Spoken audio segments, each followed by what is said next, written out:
Okay, so if you keep getting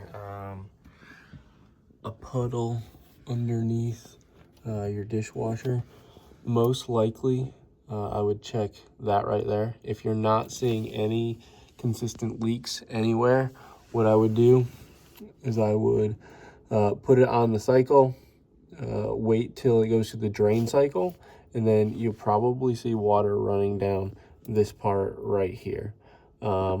This is a solenoid that helps the water purge out, and there's a little gasket in this. You just have to take this off, then you can replace the gasket in there, and that should fix your problem. So what will happen is when this solenoid flips over, right there, down this, where this spring is at, all right down there, you'll be able to see it start dripping down there and leaking. So you just got to switch that, the start knob, the cycle knob, until you hear that click. That'll pull the solenoid down, and then if you see it start dripping down there, it's making a little puddle, then you just got to replace that gasket. So I'm just going to take this part real quick and show you what's going on. So we need to remove this clip. Just got to get a hook. Something to hook that, flathead screwdriver or something. Careful, that pin likes to go flying. Remove the spring. Pull this off. Remove the screws.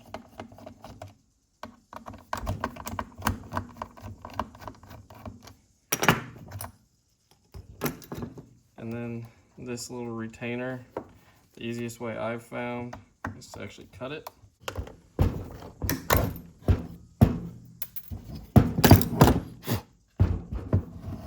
And then right up in there, right there, that's the gasket that you gotta replace. So you gotta remove that.